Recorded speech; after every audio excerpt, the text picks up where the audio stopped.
I am currently in the process of moving some teenage chicks into the outdoor brooder with some other birds of various sizes, but mostly they're pretty similar in size with the exception of these two. That's an Isabel cockerel and where'd you go? And a Isabel wheat and split cockerel. So they're all about the same, near enough to the same size where they're not going to bother each other. I'm moving about 15 birds from my indoor brooder into the outdoor brooder. So I'm moving a bunch together. They always do best when you move them close to the same size and when you move groups of them at a time. Now here's the thing. In here, I have some, well, I have that Isabel cockerel. I also have some Isabel, ooh, that was not nice. Some Isabel wheat and splits, which as you can see, look very similar to these wheat and olive eggers. I've also got some more Isabels that are in a different brooder that I'm just haven't gotten to cleaning out yet today. So it's possible that as these olive eggers grow out, that their leg colors should be slightly different than the Isabels. The Isabels are going to have like your typical Americana slate colored legs, and these olive eggers should have feathered shanks. I'm sorry.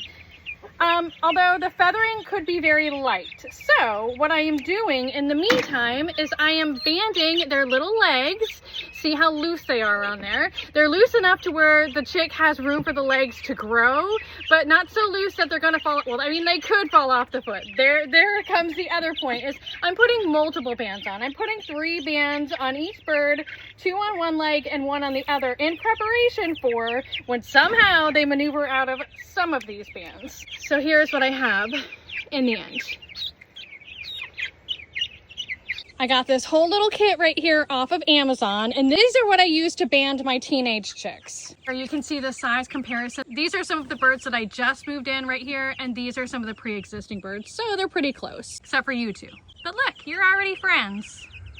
And I actually used different bands at different sizes, different stages of development. When they first come out, well, honestly, when they first come out of the incubator, if they are chicks that look alike, I try to just brood them in different, I have to just brood them in different brooders, because I used to use the little rubber bands, like the little orthodontics rubber bands. They make them in different colors that you can use on chickens, but they always fall off. Those little chicks always find a way out of those things. So if at hatch, I need to keep chicks separate, I just hatch them separately and then brood them separately. But by the time they're this age, these zip ties seem to work really well for me. Once they're a little older, there are some plastic, like clippy leg bands, but those are bigger. They won't fit on these chicks yet. As a rule, in general, if I need to keep breeds separately, as chicks and once they get older, I will just house them separately. This is my first season with these wheat and olive eggers. And so like I said, I anticipate that their leg color should be different than the Isabels, but it's better to ban them, better to be safe than sorry.